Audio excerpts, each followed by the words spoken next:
आज ही Doubtnut app download करें। Doubtnut पर होगा अब आपके सभी मैथ्स, केमिस्ट्री, फिजिक्स और बायोलॉजी डाउट्स का सफाया। बस अपने क्वेश्चन की फोटो खींचो, उसे क्रॉप करो और तुरंत वीडियो सोल्यूशन पाओ। Download now. हेलो गाइस, इस क्वेश्चन में हमें बोला है कि डिफाइन ऑक्सीजन डिसोसिएशन कर्व। तो सबसे पहले ऑक्सीजन डिसोसिएशन कर्व को डिफाइन करना है। फिर उसके बाद ये कह रहा है कि can you suggest any reason for its sigmoidal pattern. तो जो उसका सिग्मोइडल पैटर्न होता है, सिग्मोइडल पैटर्न कैसा होता है, देखो मान लो ये ग्राफ है, तो इस शेप को हम कहते हैं सिग्मोइड शेप। तो उसका सिग्मोइड शेप क्यों होता है उसका हमें रीजन बताना है। तो सबसे पहले हम इसके डेफिनेशन से स्टार्ट करते हैं, जैसे कि हमें क्वेश्चन में पूछा था। तो ऑक्सीजन डिसोसिएशन कर्व क्या है, एक ग्राफ है जो शो करता है हमें परसेंटेज सैचुरेशन ऑफ हीमोग्लोबिन। ठीक है, sorry, oxy haemoglobin. Oxy haemoglobin क्या होता है, अपना कॉम्प्लेक्स होता है हीमोग्लोबिन का, किसके साथ, ऑक्सीजन के साथ। ठीक है, तो percentage saturation of oxy haemoglobin at various partial pressure of oxygen. यानी कि इस ग्राफ में क्या होता है, एक जगह में दे रखे होते हैं पार्शियल प्रेशर, मान लो 50 है, और एक जगह दे रखा होता है हमें परसेंटेज सैचुरेशन ऑफ हीमोग्लोबिन। ठीक है, यानी कि कितने पार्शियल प्रेशर पे, कितने पर्टिकुलर प्रेशर पार्शियल प्रेशर पे ऑक्सी हीमोग्लोबिन का परसेंटेज कितना होगा हमारे ब्लड के अंदर। ओके, तो इसको हम देखते हैं, इसका जो ग्राफ होता है उसको हम यहाँ पे पेज कर देते हैं। फिर उसको हम स्टडी करते हैं कि वो हमें किस किस फैक्टर्स को पढ़ने में हेल्प करता है। ठीक है, किस चीज के लिए वो यूजफुल है। ओके, तो देखो ये रहा अपना एक ऑक्सीजन डिसोसिएशन कर्व। तो यहाँ पे क्या है, ऑक्सी हीमोग्लोबिन का परसेंटेज सैचुरेशन। ठीक है, यहाँ पे पार्शियल प्रेशर है किसका, O2 का। ओके, इसकी शेप देख रहे हैं कैसी है, सिग्मोइड शेप है। तो सबसे पहले हम स्टार्ट करते हैं कि ये पहले हमें क्या बताता है। ओके, यानी कि इस कर्व में आप देख रहे हैं यहाँ पे लिखा है right shift, okay, left shift. तो ये सब क्या बताते हैं, और यहाँ पे कुछ फैक्टर्स लिखे हैं, इनके बारे में स्टडी करते हैं। फिर लास्ट में देखेंगे हम इसकी जो सिग्मोइड शेप है वो क्यों होती है। ओके, तो सबसे पहले स्टार्ट करते हैं लेफ्ट शिफ्ट से, क्योंकि एग्जाम में क्वेश्चन आते हैं कि क्या कहते हैं, जब ऑक्सी हीमोग्लोबिन कर्व है, जब ये लेफ्ट में शिफ्ट करता है तो क्या डिनोट करता है, राइट में शिफ्ट करता है तो क्या डिनोट करता है। ऐसे कौन से फैक्टर्स हैं जो उसको लेफ्ट में शिफ्ट करते हैं, कौन से फैक्टर है जो उसको राइट में शिफ्ट करते हैं। तो देखो लेफ्ट शिफ्ट को समझने के लिए ना एक हम कोई पार्शियल प्रेशर कंसिडर करते हैं। मान लो ये 40 है अपना। ठीक है, इसको हम थोड़ा साइड से लेते हैं। ओके, तो ये 40 अपना पार्शियल प्रेशर है। अगर इसको ऊपर मैच करेंगे हम स्ट्रेट लाइन ले जाके, तो ये अप्रॉक्सीमेटली यहाँ पे मैच होगा। ठीक है, इस टाइम परसेंटेज सैचुरेशन कितना है, 70 के आसपास। ओके, अब मान लो इस कर्व में लेफ्ट शिफ्ट हो रहा, तो अगर आप इसी ब्लू लाइन को और एक्सटेंड करेंगे, ठीक है, तो सेम पार्शियल प्रेशर पे, यानी कि अब यहाँ पे परसेंटेज सैचुरेशन ज़्यादा हो गया, यानी कि हमारे ब्लड में ऑक्सी हीमोग्लोबिन, ओके, इसका कंसंट्रेशन इंक्रीज हो गया। यानी कि जो लेफ्ट शिफ्ट है वो क्या इंडिकेट कर रहा है, जो अपने ब्लड में अगर ऑक्सी हीमोग्लोबिन में लेफ्ट शिफ्ट होगा, दैट मीन्स हमारे जो ब्लड में ऑक्सी हीमोग्लोबिन का कंसंट्रेशन इंक्रीज होगा। ओके, यानी कि ऐसे फैक्टर्स जो हमारे ब्लड में कह सकते हैं ऑक्सी हीमोग्लोबिन का क्या करवाएंगे, फॉर्मेशन, वो कर्व को शिफ्ट करेंगे कहाँ पे, टूवर्ड्स लेफ्ट। तो ऐसे कौन कौन से फैक्टर्स होते हैं, सबसे पहले हम फैक्टर्स देखते हैं। आता है डिक्रीज्ड टेम्परेचर, ठीक है, और वी कैन से लो टेम्परेचर। तो लो टेम्परेचर जब होता है तो ये फेवर करता है क्या, ऑक्सी हीमोग्लोबिन के फॉर्मेशन को। ओके, अब ऑक्सी हीमोग्लोबिन का फॉर्मेशन होगा, दैट मीन्स ब्लड में इन दोनों का सैचुरेशन लेवल बढ़ जाएगा। ओके, और अपना कर्व कहाँ पे शिफ्ट करेगा, लेफ्ट में। सेकेंड फैक्टर जो आता है हमारा वो है लो H+ आयन कंसंट्रेशन। अब इस वाले फैक्टर को ध्यान से समझना है। लो H+ आयन कंसंट्रेशन मींस जो pH है वो कैसा है, हाई है। ठीक है, क्योंकि इसका अपोजिट क्या कह सकते हैं, H+ आयन कंसंट्रेशन कम है, दैट मीन्स pH क्या हो जाएगा, हाई हो जाएगा। यानी कि हाई pH जो होता है वो फेवर करता है फॉर्मेशन ऑफ ऑक्सी हीमोग्लोबिन, यानी कि ये कर्व को कहाँ पे शिफ्ट करेगा, लेफ्ट में। थर्ड फैक्टर यहाँ पे अपना आता है low partial pressure of carbon dioxide.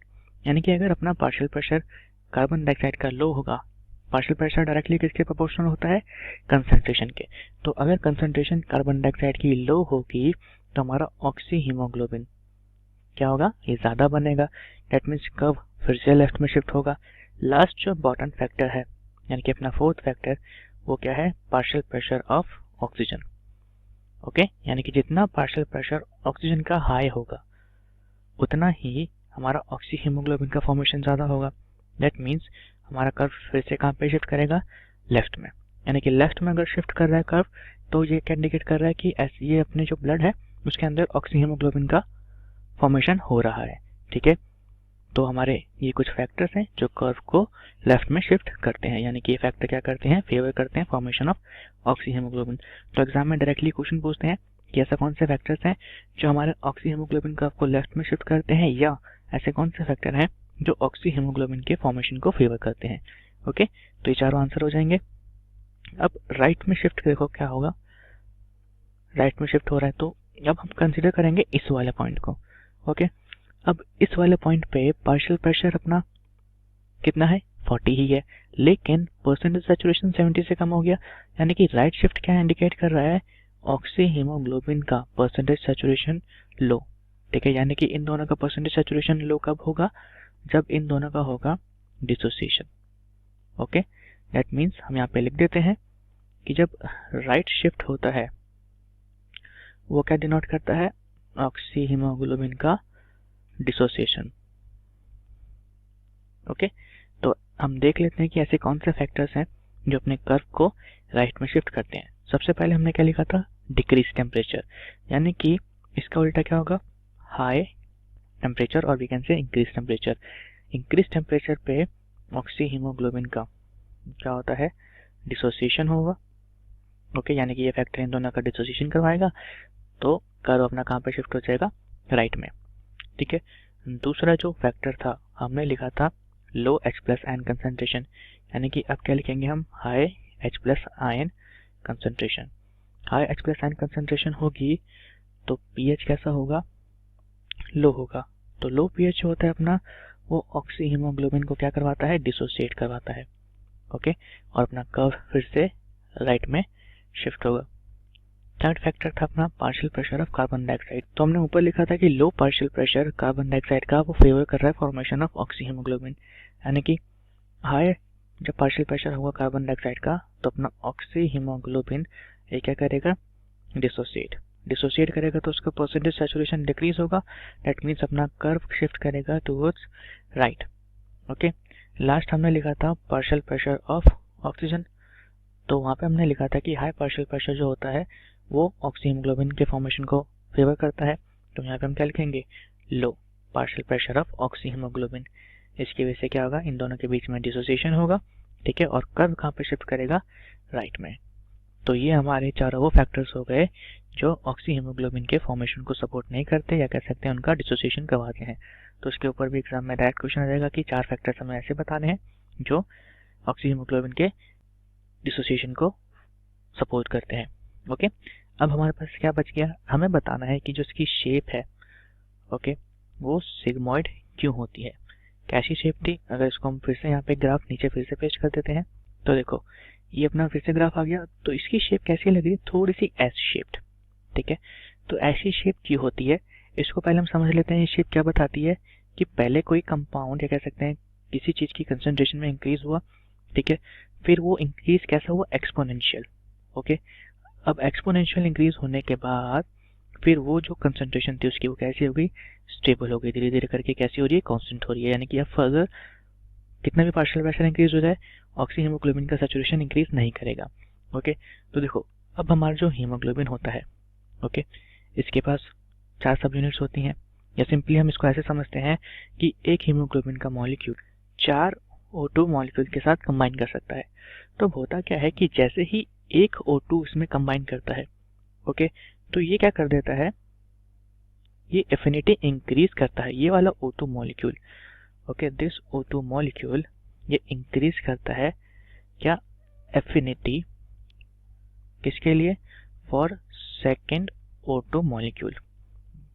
यानी कि अब सेकेंड O2 मॉलिक्यूल को बाइंड होने में उतनी मेहनत नहीं करनी पड़ेगी जितनी फर्स्ट वाले ने करी थी।